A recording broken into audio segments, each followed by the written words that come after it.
Hello students. आइए, आपको पता है लास्ट ईयर अमेंडमेंट आया था कि कोई भी एसएससी के पास अगर दो या दो से ज़्यादा सेल्फ ऑक्यूपाइड प्रॉपर्टी होगा तो फिर हम deem to be let out का प्रोविज़न अप्लाई करेंगे। पहले क्या था अगर हम बात करते हैं स्पेसिफिकली तो हम लोग असेसमेंट ईयर 2020-21 हम आज का ही बात करते हैं 2020-21 है ना। इसी इसी के रेस्पेक्ट में हम बोलते हैं कि भाई इस साल अगर आपके पास दो हाउस प्रॉपर्टी तक है तो आप उसको सेल्फ ऑक्यूपाइड मान सकते हैं। पिछले साल के पहले तक क्या था कि अगर आपके पास दो सेल्फ ऑक्यूपाइड प्रॉपर्टी होगा तो एक को deem to be let out मानना है, एक को सेल्फ ऑक्यूपाइड मानना है। लेकिन अब क्या हो गया, अगर दो है तो दोनों को सेल्फ ऑक्यूपाइड मान सकते हैं प्रोवाइडेड आप उसको सेल्फ ऑक्यूपाई करके रखें, है ना। तो इस अमेंडमेंट से रिलेटेड तो आप बोलेंगे ये अमेंडमेंट तो पिछले साल ही आ गया था, आप हम लोग को इस साल क्यों बता रहे हैं। खैर, हो सकता है कि आप पुराने के ईयर के हिसाब से पढ़े होंगे, ठीक है। आई मीन असेसमेंट ईयर 17-18 है ना, 18-19 उसके हिसाब से अगर आप पढ़े होंगे तो आपको प्रॉब्लम होगा। तो ये आपके लिए रेलिवेंट अमेंडमेंट है। इसके साथ साथ हम लोग एक कॉम्प्लिकेशन को देख रहे हैं कि भाई अगर हमारे पास में 3 हाउस प्रॉपर्टी है, 4 हाउस प्रॉपर्टी है, 5 हाउस प्रॉपर्टीज है, तो उस केस में हम किन किन हाउस प्रॉपर्टीज को सेल्फ ऑक्यूपाइड माने और किन किन को deem to be let out माने, किन किन हाउस प्रॉपर्टीज को सेल्फ ऑक्यूपाइड माने और किन किन हाउस प्रॉपर्टीज को deem to be let out माने। ये हम लोग के लिए एक थोड़ा सा लाइक एक बहुत ज़्यादा कैलकुलेशन वाला काम हो जाता था। उस कैलकुलेशन को थोड़ा सा सिंप्लीफाई करने का आज का सेशन का कोशिश है ना, कि वो पूरा का पूरा लंबा चौड़ा कैलकुलेशन है, उसमें बहुत सारे ऑप्शंस हम लोग को देखने थे। से मेरे पास अगर 4 हाउस प्रॉपर्टी है तो एक बार हम हाउस 1 को सेल्फ ऑक्यूपाइड लेंगे। जैसे समझ लीजिए कि हमारे पास ऑप्शन है, हम एक बार पुराने जो तरीकों को हम लोग यूज करते थे उसका बात करते हैं। जैसे अपने पास में 4 हाउस प्रॉपर्टी है, हाउस 1, हाउस 2, हाउस 3, हाउस 4, ठीक है। तो केस 1 में हम ले सकते हैं क्या, हाउस 1 को सेल्फ ऑक्यूपाइड, इसको deem to be let out, इसको भी deem to be let out, इसको भी deem to be let out. Case 2 में अगर हम लें तो इसको deem to be let out ले लेते हैं, इसको सेल्फ ऑक्यूपाइड, बाकी सबको deem to be let out. Case 3 में लें तो इसको deem to be let out, इसको deem to be let out, इसको सेल्फ ऑक्यूपाइड एंड इसको deem to be let out. और केस 4 में इन तीनों को deem to be let out और इसको सेल्फ ऑक्यूपाइड। ऐसा हमारे पास अलग अलग 4 ऑप्शंस हो जा रहे हैं। लेकिन अगर हम बात करें अब हमको दो प्रॉपर्टीज को सेल्फ ऑक्यूपाइड लेना है तो हम क्या करें, हमारे पास अब क्या उपाय है, हम इन दोनों को ले लेते हैं फर्स्ट केस में सेल्फ ऑक्यूपाइड, इन दोनों को deem to be let out. फिर हम क्या करें, फर्स्ट और सेकंड को तो ले लिए, उसके बाद फिर हमको जाना पड़ेगा क्या, से फर्स्ट और थर्ड को या फिर हम कॉम्बिनेशन बनाते हैं। चलिए फिर हम कॉम्बिनेशन बनाते हैं, फर्स्ट को और थर्ड को लेते हैं। हम कोई सम सॉल्व नहीं कर रहे हैं, हम सिचुएशन का प्रॉब्लम को देख रहे हैं, ठीक है। सिर्फ फर्स्ट और थर्ड को ले लिए, बाकी इन दोनों को deem to be let out. फिर हम क्या बोलते हैं, फिर हम फर्स्ट और लास्ट को ले लिए, बाकी सब deem to be let out, मतलब सेकंड और third deem to be let out. ये एक हुआ। उसके बाद फिर अब हम क्या करेंगे, सेकंड और फर्स्ट को ले लिए, अब हम सेकंड और थर्ड को लेंगे, सेकंड और फोर्थ को लेंगे। फिर हम क्या करेंगे, फिर हम थर्ड और फोर्थ को लेंगे। तो इस तरीके से हमारे पास में बहुत सारे कॉम्बिनेशंस बन गए, मतलब परमुटेशन कॉम्बिनेशन 6 हो जाएंगे, है ना। कैसे, जैसे फिफ्थ केस में अगर हम जाएं या फोर्थ केस में ही हम जाएं तो हम क्या करेंगे, हम सेकेंड वाले को सेल्फ ऑक्यूपाइड लेते हैं और थर्ड वाले को सेल्फ ऑक्यूपाइड लेते हैं, बाकी फर्स्ट और थर्ड को। देखिए फर्स्ट में हम क्या किए, फर्स्ट और सेकंड को लिए, सेकंड में हम क्या किए, फर्स्ट और थर्ड को लिए, फिर थर्ड में क्या किए, फर्स्ट और फोर्थ को लिए। तो फर्स्ट के साथ तीनों का कॉम्बिनेशन बना लिया। फिर अब हम क्या कर रहे हैं, सेकंड के साथ फर्स्ट का कॉम्बिनेशन हो चुका है तो सेकंड के साथ थर्ड का कॉम्बिनेशन किए। फिर हम इसको डीम टू बी लेट, फिर अब हम सेकंड के साथ कि इसको सेल्फ ऑक्यूपाइड फोर्थ का कॉम्बिनेशन करते हैं, इन दोनों को deem to be let out. फिर हम क्या करते हैं, सेकंड का तो फर्स्ट के साथ हो गया, अब इन दोनों के साथ भी हो गया। अब हम क्या करते हैं, थर्ड का लेते हैं, थर्ड का फोर्थ के साथ, ये सेल्फ ऑक्यूपाइड, ये सेल्फ ऑक्यूपाइड, ये deem to be let out. तो वी हैव 6 डिफरेंट ऑप्शंस, है ना। तो बहुत एक लंबा काम हो जाएगा। तो इसको सिंप्लीफाई कैसे करें कि हम लोग का ये जो काम है ये छोटा हो जाए, ये कैलकुलेशन मैकेनिज्म थोड़ा ठीक हो, थोड़ा सिंप्लीफाइड हो। उसके लिए मेरा सजेशन है, जो पहले आप करते थे 2 स्टेप्स, है ना, वो दोनों स्टेप्स तो करेंगे ही करेंगे, है ना। पहले आप क्या करते थे, पहले आप फर्स्ट स्टेप होता था कि आप सारी प्रॉपर्टी को इनकम फ्रॉम हाउस प्रॉपर्टी निकालिए, taking all properties self occupied, है ना। सबका वैल्यू निकालिए। इट्स नॉट दैट कि हमने कोई कॉम्बिनेशन किया, पहले सबका वैल्यू निकाल लिया सारे प्रॉपर्टीज को सेल्फ ऑक्यूपाइड लेकर। फिर हम क्या करेंगे, फिर हम इनकम फ्रॉम हाउस प्रॉपर्टी निकालेंगे, taking all properties deem to be let out, है ना। एक बार सारे प्रॉपर्टी को सेल्फ ऑक्यूपाइड मान लिए, एक बार सारे प्रॉपर्टीज को deem to be let out ले लिए, ठीक है। तो कैलकुलेशंस हो गया। एंड थर्ड अगर हम चले तो हम एक बार इनकम फ्रॉम हाउस प्रॉपर्टी निकाल लिए सारे प्रॉपर्टीज को सेल्फ ऑक्यूपाइड लेकर के, एक बार इनकम फ्रॉम हाउस प्रॉपर्टी ले लिए सारे प्रॉपर्टीज को deem to be let out लेकर के। अब हम क्या करें, पहले क्या करते थे, फिर ये 6 कॉम्बिनेशंस बनाते थे, है ना, कि भाई ये कॉम्बिनेशंस, तो ये कॉम्बिनेशन बना करके भी आप सॉल्व कर सकते हैं, बट ये थोड़ा लंबा है। अब हम क्या करेंगे, थोड़ा शॉर्टकट करेंगे। क्या शॉर्टकट करेंगे, हम 1 - 2 करेंगे, मतलब take difference, take difference between 1 and 2। मतलब हम सिंपल यहां बोले तो 1 - 2 कर दीजिए, है ना। मतलब income from house property self occupied के हिसाब से कितना आया और deem to be let out के हिसाब से कितना आया, उन दोनों का डिफरेंस ले लीजिए, है ना। और उसके बाद फोर्थ नंबर पॉइंट में जो सबसे कम डिफरेंस आएगा, मतलब जिसमें इनकम सबसे कम होगा, इनकम कम मतलब अगर पॉजिटिव हो तो कम और नेगेटिव हो तो ज्यादा। भाई अगर मेरे को 4 लाख रुपए का लॉस हुआ, ठीक है, और मेरे को 6 लाख का लॉस हुआ, 4 लाख का लॉस हुआ और 6 लाख का लॉस हुआ, तो क्या होगा,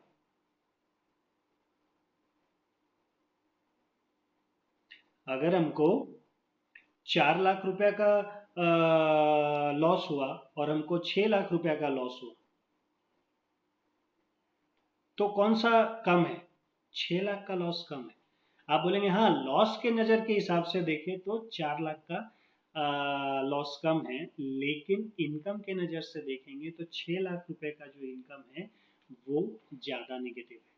इसीलिए हम क्या करेंगे, जो मिनिमम आएगा उसको, उन दो को कंसिडर करेंगे, है ना। चारों में, इन 4 का जैसे ऑप्शन है, 3 होता तो 3 में जो 2 कम सबसे कम आते वो लेते, 4 है तो 4 में जो सबसे कम वैल्यू आएगा वो लेंगे, और सो ऑन, ठीक है।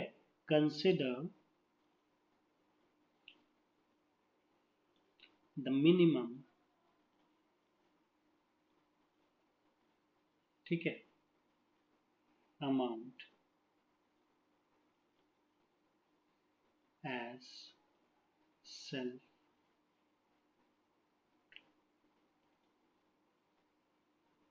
occupied. Consider the properties with, consider the नहीं लिखे, 2 properties लिख दीजिए, है ना। Consider 2 properties with minimum amount as self occupied, ठीक है। Consider 2 properties with minimum amount as self occupied। हो गया बस। इज दिस क्लियर, फिर से रिपीट करें। सबसे पहले आप क्या कर लीजिए, इनकम फ्रॉम हाउस प्रॉपर्टी निकाल लीजिए, कंसिडरिंग कि सारा का सारा सेल्फ ऑक्यूपाइड है। फिर एक बार क्या कीजिए, कंसिडरिंग कि सारा का सारा deem to be let out है। उसके बाद दोनों का डिफरेंस ले लीजिए, डिफरेंस आपको आता है 1 - 2, हमेशा यही ऑर्डर रखिएगा, बस ये ध्यान रखिएगा।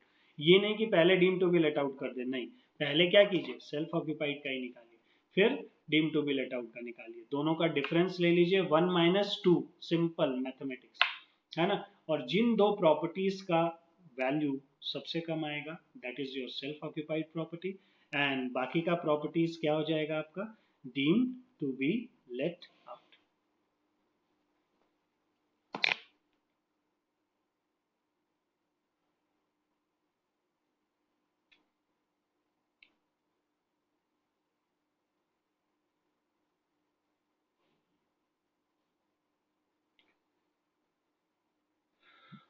ठीक है। नाउ अभी अगर हम बात करें अभी अगर हम बात करें तो उस केस में अभी अगर हम लोग बात करें तो उस केस में हम चलिए एक एग्जाम्पल लेकर के इतना जितना डिस्कशन किया उसको एक एग्जाम्पल के हिसाब से सॉल्व करते हैं। ठीक है, तो I have 2 questions for you. एक तो हम यहाँ बना लेंगे, ठीक है, अभी तुरंत आपके साथ 4 प्रॉपर्टी का, और एक 3 प्रॉपर्टीज का है जिसका आंसर भी हमने नीचे लिख दिया है, ये आपको ट्राई करना है। नॉट अ बिग डील, मेरे ख्याल से बहुत आराम से बना लेंगे। ठीक है, तो चलिए आइए हम लोग दोनों मिल करके हम आप मिल करके क्वेश्चन नंबर 1 सॉल्व करते हैं। ठीक है, आइए पढ़ते हैं एक बार। ओके, इसको पॉज पॉज करके आप इसको कॉपी भी कर सकते हैं, कोई प्रॉब्लम नहीं है। ठीक है, आप आराम से कॉपी करके फिर इसको बना लीजिएगा। क्लियर है? अदरवाइज मेरे डिस्क्रिप्शन बॉक्स में इसका लिंक होगा, ठीक है, आप उसको मेरे ड्राइव से डाउनलोड भी कर सकते हैं। क्लियर है? तो चलिए अभी अगर हम लोग इसको सॉल्व करने का बात करें तो x है जिसका एज 30 ईयर्स है, own 4 houses which are used by him for his residential purposes. House 1, 2, 3 and 4. Municipal value is given, fair rent is given, standard rent, okay. Municipal tax paid by X, insurance premium, insurance premium with respect to house property is not a deductible expense.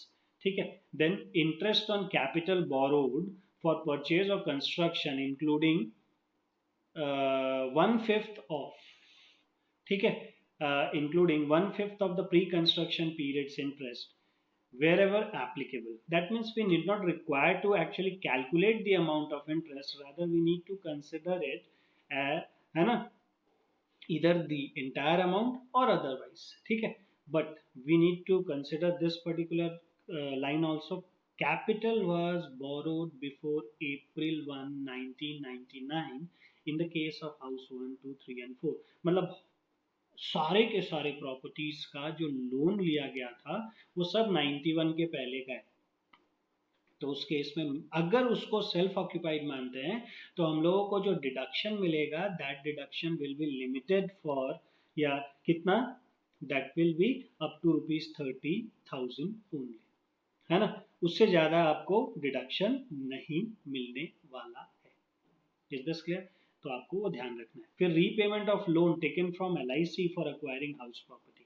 आपने मकान खरीदने के लिए जो loan लिया, ठीक है, उसको रीपे करेंगे, उसका अगर इंटरेस्ट पेमेंट कर रहे हैं वो इंटरेस्ट का तो डिडक्शन इधर मिल जा रहा है ना, लेकिन जो उसको रीपे करेंगे तो उसका रीपेमेंट का फिर डिडक्शन किधर मिलेगा, उसका रीपेमेंट का डिडक्शन आपको मिल जाएगा कहां पर,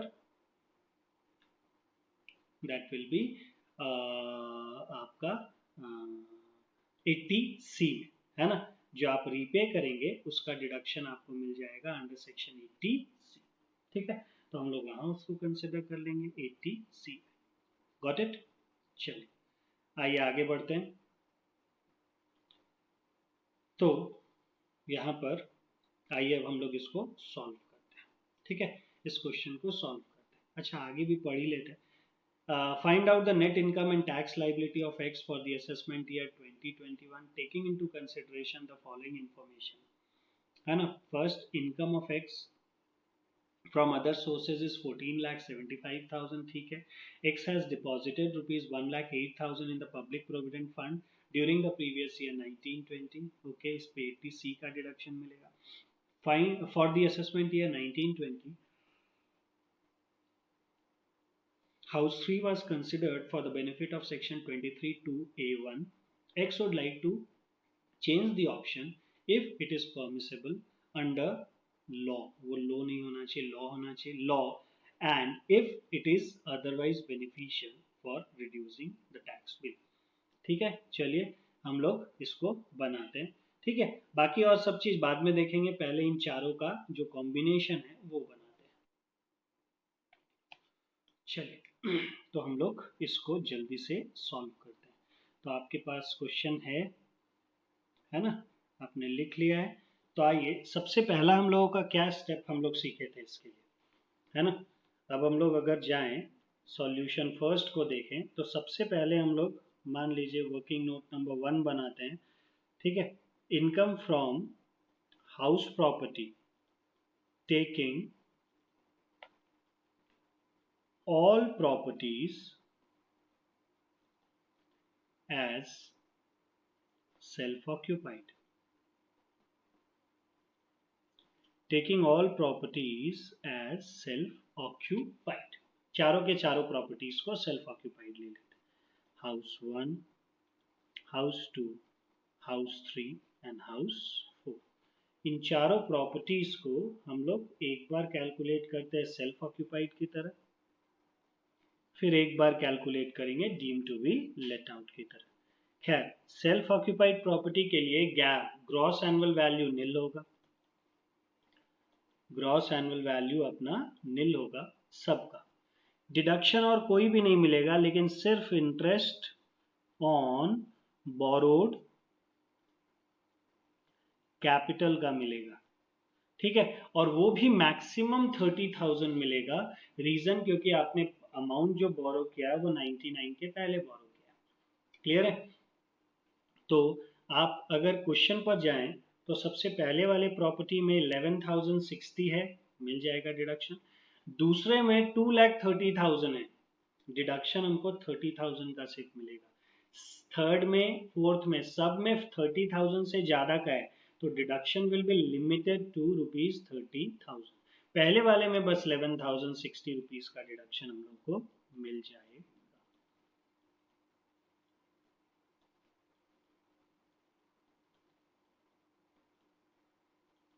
11,060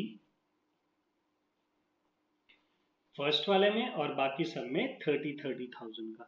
तो इनकम फ्रॉम हाउस प्रॉपर्टी 11,060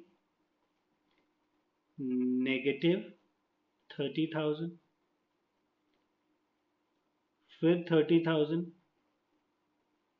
फिर 30,000। ठीक है, 30, 30, 30 और 11,060। Got it. ये मेरा हो गया इनकम फ्रॉम हाउस प्रॉपर्टी। अब हम चलते बी में। इसमें क्या करेंगे, निकालेंगे भाई income from house property taking what, taking all properties as deemed to be let out, deemed to be let out। Clear है। तो चलिए सेम वही, house 1, house 2, house 3 and house 4। अब इसके लिए ग्रॉस एनुअल वैल्यू क्या लें, इसके लिए ग्रॉस एनुअल वैल्यू मेरा रीजनेबल रेंट हो जाएगा, मेरा जो municipal value of fair rent whichever is higher और दैट इज मैक्सिमम या up to the amount of standard rent. आइए कंसिडर करते हैं सबसे पहली वाली प्रॉपर्टी का। म्युनिसिपल वैल्यू है 30,000, फेयर रेंट है 40,000, तो इन दोनों में हायर 40,000, बट स्टैंडर्ड रेंट 37,000 है। तो हम लोग यहाँ पर गैप इसका कंसिडर करेंगे मैक्सिमम कितना, 37,000। आप बोलेंगे एक्चुअल रेंट नहीं देख रहे, अरे बाबा deem to be let out है तो कहाँ से देखेंगे। फिर नेक्स्ट है म्युनिसिपल वैल्यू 70, फेयर रेंट 58, 70 और 58 में 70 ज्यादा है तो 70,000, स्टैंडर्ड रेंट है 74, तो आपका 74,000 तक हो सकता है, बट है तो 70, इसीलिए सेकेंड वाले का value we shall consider straight away 70,000। Third वाले में चलते हैं, तो थर्ड का वैल्यू क्या है उसको भी देखें। थर्ड वाला 92, 96 ले लेंगे, स्टैंडर्ड रेंट है ही नहीं इसलिए लिव इट। तो थर्ड वाले में 96 और फोर्थ वाले में 28, 37, 37, मैक्सिमम हो सकता है 36। तो एक में ले लेते हैं 96 और लास्ट वाले में ले लेते हैं 36,000। 96,000 और 36,000। इसके बाद फिर हम लोग यहाँ पर municipal taxes paid by the assessee ये डिडक्ट करेंगे। तो एसएससी कितना म्युनिसिपल टैक्सेस पे करता है उसको हम लोगों को कंसिडर करना है। तो एसएससी कितना म्युनिसिपल टैक्सेस पे देखते हैं। आइए, municipal taxes paid by X. अब तो क्योंकि ये deem to be let out है तो the entire amount of municipal tax is deducted. तो एक में 3000, एक में 16, एक में 29 और एक में 12। तो 3, 16, 29 और 12 ले लीजिए। It is 3, 16, 29 and 12,000।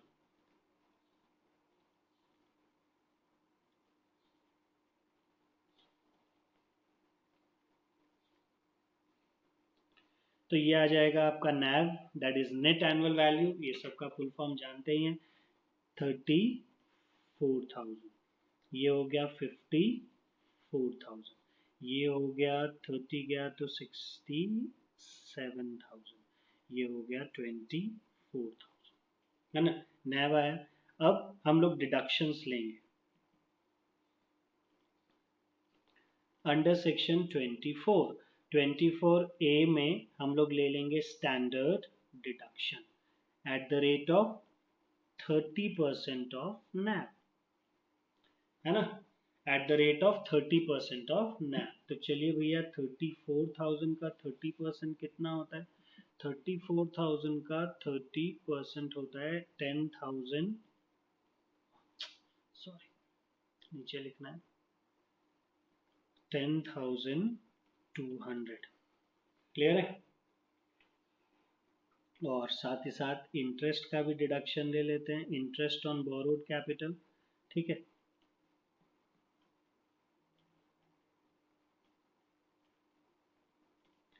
That is 11,060। तो ये आ जाएगा इनकम फ्रॉम हाउस प्रॉपर्टी। ठीक है, तो चलिए इन दोनों को करके निकाल ही लेते हैं। तो we get 12,760 and this is a positive amount. Okay, now let us move for the next one. The standard deduction on 54,000 shall be 54,000 का 30%, it is 16,200. Now further let us deduct the amount of interest. आइए check करते हैं what is the amount of interest. House 2 का 2,30,000, इसका 54,090 और उसका 85,300। आइए ले लेते हैं 2,30,000, 54,090 और 85,300। ठीक है, I assume I have return the correct amount 85,300, 54,90 and 2,30,000 ले लिया हमने। ठीक है, now let us consider these amounts. तो अब हम सेकेंड वाले में जाते हैं, इसमें 2,30,000 माइनस कर देते हैं तो 1,92,200। अरे ये तो नेगेटिव होगा, ये नेगेटिव होगा, है ना। 1,92,200 ये नेगेटिव हो गया आपका। उसके बाद फिर चलते हैं, यहाँ पर देखते हैं 67,000, इसका 30%, ये आ रहा है 20,100। ठीक है, 20,100 और इसमें 54,090 भी लेस कर देते हैं, ये हो जाएगा 7,190 और ये नेगेटिव है 7,190। ठीक है, चलिए आगे बढ़ते हैं। थर्ड वन 30,000 सॉरी 24,000, इसका 30%, ये है 7,200 एंड इसमें से 85,300 डिडक्ट कर देते हैं।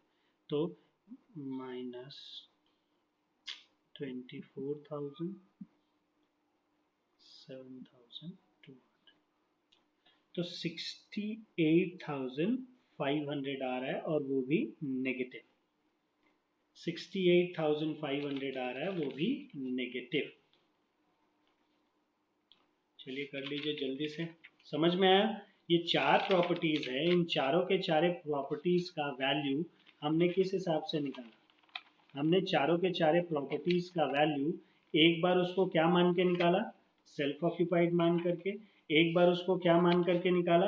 Deem to be let out मान करके, है ना?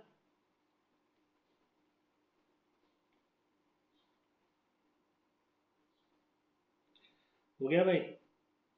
अब हमको क्या करना है? अब हमको इन दोनों का डिफरेंस ले लेना है। सी डिफरेंस 1 माइनस 2। मेरे ख्याल से आप प्लस माइनस थ्योरी ये सब जानते हैं। तो 1 माइनस 2 ये है 11,060 नेगेटिव। आप अपने कैलकुलेटर में लिख लीजिए 11,060 नेगेटिव, है ना? इसमें आपको माइनस करना है। If you are putting sign here minus, तो in that case of again minus minus तो आपको अपने आप आ जाएगा, प्लस हो जाएगा। खैर आप वैसे ही जाइए 12,760, तो ये हो जाएगा 23,820 एंड दैट इज नेगेटिव। ठीक है, ये पहले से नेगेटिव था और माइनस इसमें करेंगे तो बढ़ेगा ना। हाँ क्लियर है? अभी इधर करते हैं 30,000 इज नेगेटिव। आप अपने कैलकुलेटर में ले लीजिए 30,000, उसके सामने माइनस का साइन लगा दीजिए। ठीक है, फिर आप माइनस करेंगे, ये तो माइनस का साइन पहले से है, माइनस माइनस प्लस हो जाएगा, दैट इज वाई अब आप इसमें माइनस 30,000 में आप क्या करेंगे? इसको माइनस 30,000 से बढ़ेगा नहीं, क्योंकि माइनस 1,92,200 है, इसको माइनस करेंगे तो माइनस माइनस प्लस हो जाएगा, तो इसीलिए 1,92,200। तो डिफरेंस आएगा 1,62,200 एंड दिस इज पॉजिटिव। ठीक है, तो अगर आप कंफ्यूज हो रहे हैं तो let me do one thing for you. ठीक है, if I am writing minus 30,000 है ना, फिर I am putting a sign minus and keeping it in brackets 1,92,200, bracket is for negative, तो can I say that minus minus plus हो जाएगा, तो I can write it as 30,000 plus 1,92,200, it is 1,62,200। समझ में आया? तो ये तो माइनस था ही, क्योंकि हम माइनस का साइन यहाँ लगा दे रहे हैं और 2 पहले से नेगेटिव था, तो ये पॉजिटिव हो जाएगा। अब now move for third one. 30,000 negative है ना, और ये 7,190 नेगेटिव है, तो नेगेटिव नेगेटिव पॉजिटिव हो जाएगा।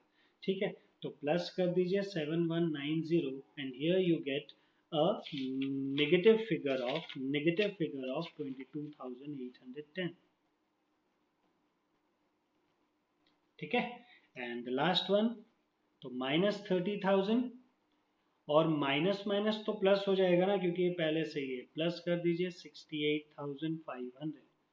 ठीक है, 68,500, तो ये आ गया पॉजिटिव 38,500।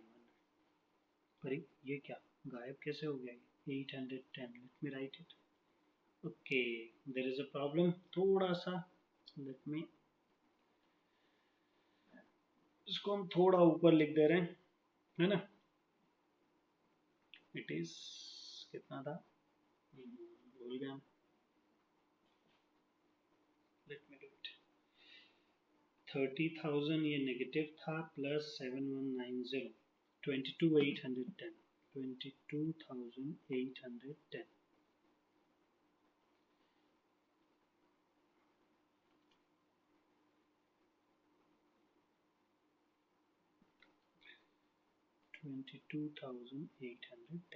ठीक है, तो चलिए we have all 4 figures.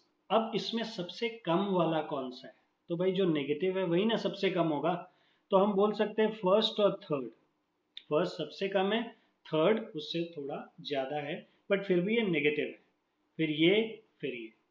Is this clear? तो अब हम क्या करेंगे? हम लोग कॉम्बिनेशन अब बनाएंगे।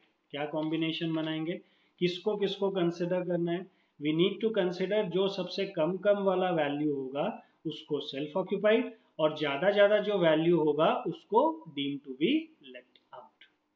ठीक है, जो कम वैल्यू होगा उसको सेल्फ ऑक्यूपाइड और बाकी सब वाले वैल्यू को deem to be let out. ठीक है, अब आइए इधर हम लोग चलते हैं। This is computation of net income and tax liability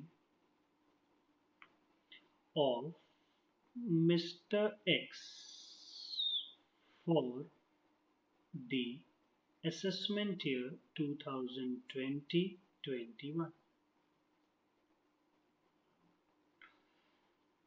This is outer column amount in rupees, है ना। First of all, let us consider income from house property। ठीक है, house property 1, house property 2, house property 3 and house property 4, है ना। Nature house property 1 we are considering as self occupied, house property 2 deemed to be let out, house property 3 self occupied and house property 4 deemed to be let out. बोलिए, कोई combination नहीं बनाना पड़ा, सिर्फ दोनों का एक बार हाउस प्रॉपर्टी को सेल्फ ऑक्यूपाइड लिए, एक बार deem to be let out लिए, दोनों का डिफरेंस ले लिए, मिनिमम डिफरेंस को सेल्फ ऑक्यूपाइड मान लिए, बाकी दोनों को deem to be let out.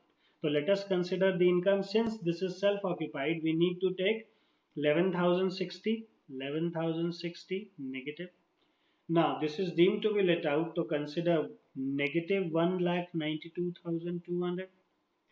Third is also self-occupied, so negative 30,000, and last one is deemed to be let out, so 68,500.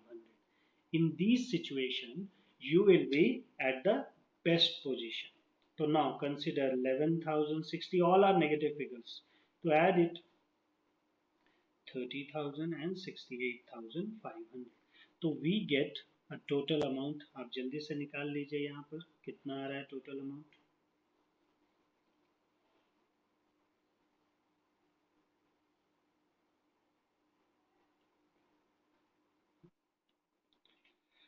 कितना आया सबका सम टोटल? 3,01,760। ये इनर कॉलम में लिख रहे हैं क्योंकि ये तो लॉस है। अब इसका लॉस हम सेट ऑफ करेंगे, है ना। इसका लॉस हम सेट ऑफ करेंगे with income from other sources. देखते हैं भाई इनकम फ्रॉम अदर सोर्सेज में कितना इनकम है। हम लोगों को पता है कि हाउस प्रॉपर्टी हेड से जो लॉस सेट ऑफ होगा वो मैक्सिमम से मैक्सिमम 2 लाख हो सकता है किसी और हेड से, है ना।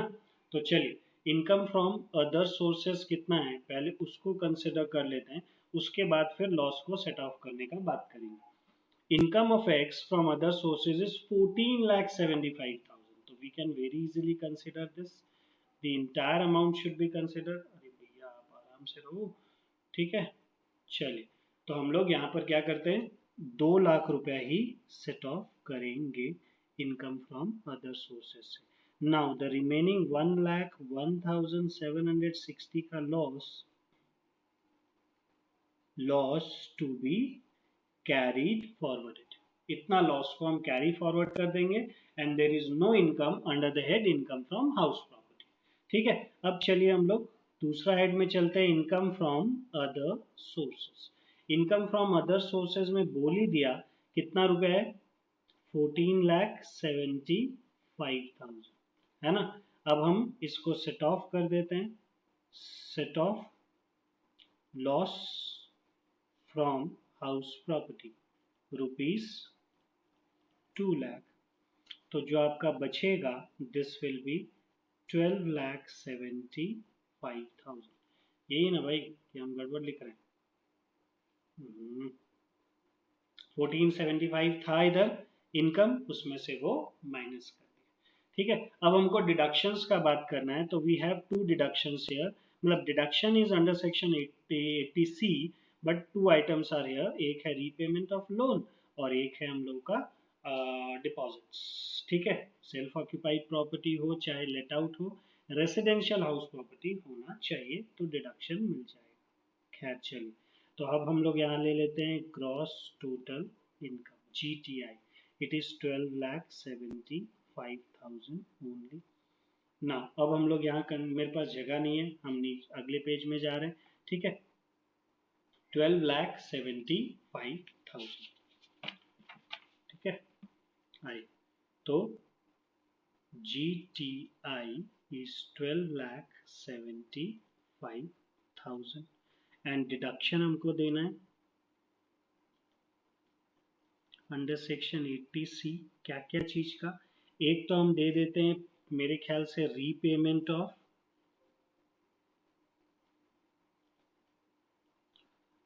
हाउसिंग लोन,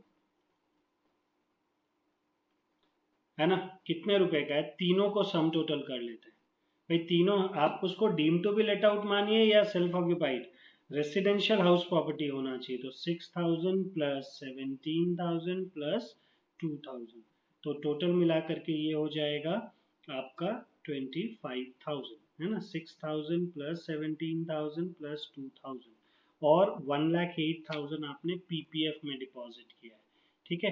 तो आप यहाँ पर ले लीजिए 25,000 ये हो जा रहा है, हम यही लिख दे रहे हैं इसको 25,000 एंड इसको काट करके थोड़ा आगे कर देते हैं 12,75,000, ठीक है। And repayment of housing loan हुआ, उसके बाद फिर हम यहाँ पर PPF कंट्रीब्यूशन को लेते हैं, इट इज 1,08,000, दोनों को मिला करके 1,33,000 का हमको डिडक्शन मिल जाएगा।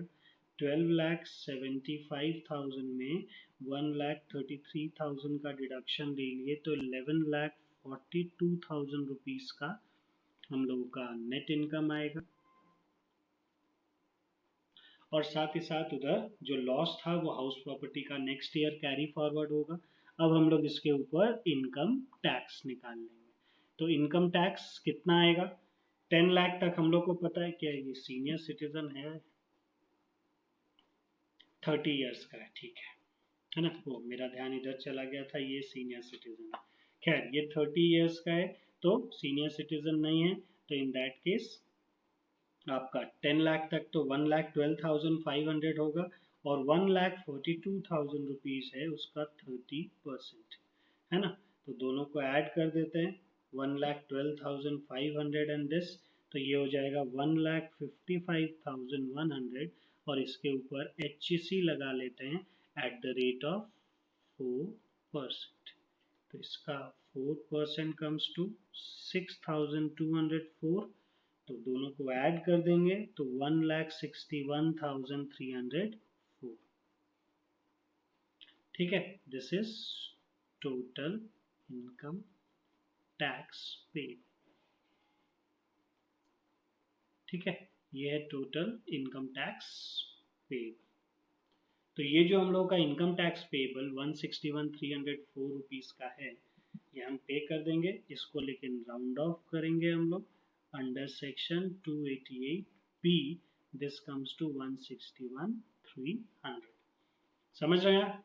तो ये सब चीज तो बहुत ज्यादा दिमाग लगाने का नहीं है। वी वर टॉकिंग अबाउट क्या, we were talking about this combination, है ना।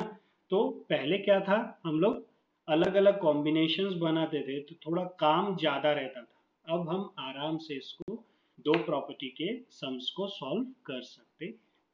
Is this clear? तो चलिए अब आपका दूसरा वाला क्वेश्चन है, बहुत छोटा सा क्वेश्चन है, सिंपल सा क्वेश्चन है, आप इसको ट्राई कीजिएगा, ठीक है। आप कॉपी कर लीजिए यहीं से पॉज करके, और नहीं तो आप डिस्क्रिप्शन बॉक्स में जा करके इसका लिंक भी, इसको लिंक से भी डाउनलोड कर सकते हैं। इसका आंसर यहाँ दिया हुआ है, नेट इनकम इतना, टैक्स लायबिलिटी इतना, तो आप आराम से इसको बना सकते हैं। एंजॉय कीजिए, ठीक है, वैसे ही बनाइएगा जैसे हम लोग पढ़े। बाकी आप पढ़ाई करते रहिए, है ना, किसी भी चीज़ के चलते, किसी भी प्रॉब्लम के चलते हमको रुकना नहीं है, है ना। चलिए, all the best, thank you.